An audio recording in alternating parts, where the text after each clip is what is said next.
Bonjour à tous, c'est parti pour un nouveau conte de ma plume. Un conte qui va vous emmener très très loin en Afrique, qui est un continent plein de sagesse, notamment par rapport à la tradition primordiale et la place cruciale des femmes dans la société, place qui aujourd'hui est hélas trop négligée. Donc pourquoi j'ai écrit ce conte? Je l'ai écrit par rapport au problème d'insécurité. Parce que oui, il faut augmenter le nombre de policiers, il faut restructurer la police dans certaines villes, notamment à Saint-Denis, en tout cas c'est mon opinion. Il faut augmenter le nombre de caméras et surtout les poster aux endroits propices.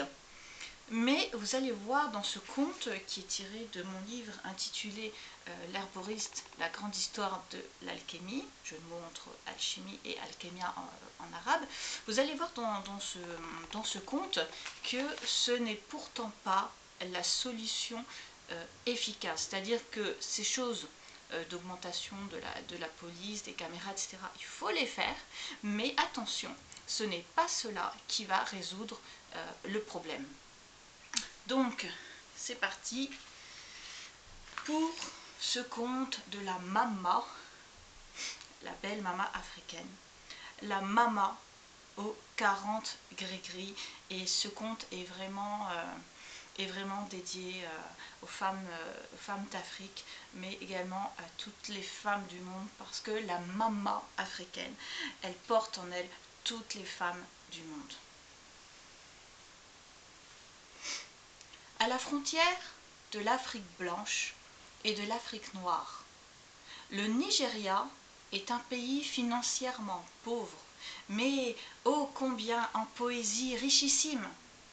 C'est une généreuse terre qui, pour le seul prix d'un sourire, vous vend ses rêves merveilleux.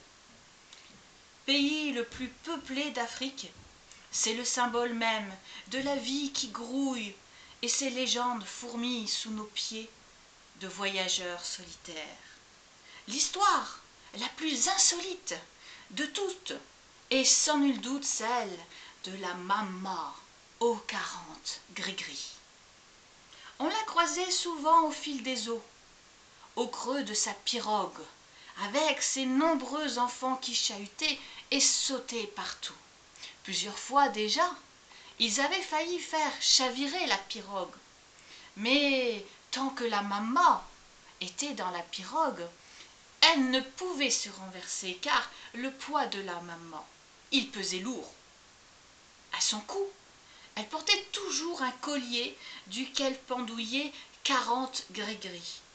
C'étaient des amulettes de différentes formes et couleurs et matières. Il y avait par exemple un trèfle à 4 feuilles, une dent de requin, un coquillage, un œil, une étoile de David, la main de Fatima, une croix, une plume de paon, 3 plumes de coq, un grain de riz dans un flacon, du sable dans un minuscule sablier, les versets du Coran, des bouts de tissu arc-en-ciel, des poussières d'étoiles, des rayons de soleil et le sourire de la lune. Un foulard jaune noué autour du front. Cette Mama avait la peau cacao, portait un grand boubou orange sur lequel étaient imprimées des feuilles de ginkgo bien vertes comme ses foulards, tantôt jaunes, tantôt verts. Tout en pagayant, un enfant s'agrippait à chaque bras.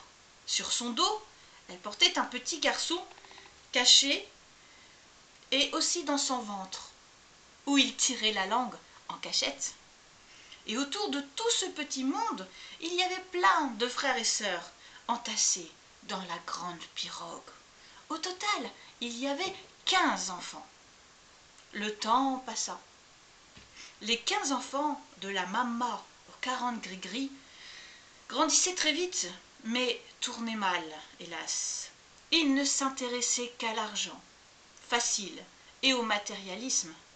Ils s'étaient peu à peu tous écartés de la Mama. L'aîné, était devenu un grand voleur. Le second, maître menteur. Le troisième battait ses frères. Le quatrième détruisait tout sur son passage. Les plus jeunes chahutaient en classe et ne savaient guère compter. Enfin, point n'est besoin d'ajouter qu'ils calquaient le comportement dépravé des aînés. Cela faisait à présent un bon moment qu'ils avaient déserté la maison. Mais chaque vendredi, la brave maman les attendait pour le couscous. En vain, chaque vendredi, c'étaient les voisins qui engloutissaient le plat, car aucun enfant ne revenait. La maman prenait beaucoup sur elle. Elle se contenait énormément pour cacher sa détresse. Elle se retenait, mais un jour, elle finit par craquer. La maman aux 40 gris-gris, qui portait le soleil et rayonnait jadis de joie avec tous ses enfants dans son ventre, sur son dos, à ses bras et sur sa tête, la maman aux 40 gris-gris, la maman se mit à pleurer. Et elle pleurait tant et tant sans jamais s'arrêter qu'au fil des heures, une mare commença à se former. Puis, au fil des jours, la petite mare se transforma, devinez, en ruisseau. Un ruisseau qui entama son cours dans les rues du village avoisinante. Les habitants se mirent à vider l'eau avec des seaux, mais rien n'y faisait. Et au fil des mois, le ruisseau devint, dites-moi, un torrent très agité, qui emportait et noyait tout sur son passage. Les enfants de la maman, qui se trouvaient à l'extrémité du village, virent à leur tour le torrent arriver, comme une grande vague de la mer, ou plutôt de la mer, M-E accent grave R-E. Comme les autres habitants, ils se mirent eux aussi à vider l'eau à l'aide de seaux, mais à nouveau, rien n'y faisait. On ne voyait même pas le niveau d'eau baisser. Alors, le maire du village décréta un renfort de 10 000 seaux, plus 10 000 agents de sécurité chargés de vider l'eau et de faire barrage à cette dernière. Mais il ne pouvait barrer un torrent, il ne pouvait barrer la mer. On essaya alors de pomper l'eau, en vain. On tenta de déposer du sable, peine perdue. Sur arrêté municipal, il fut même interdit à tous les habitants de pleurer pour ne pas augmenter les dégâts.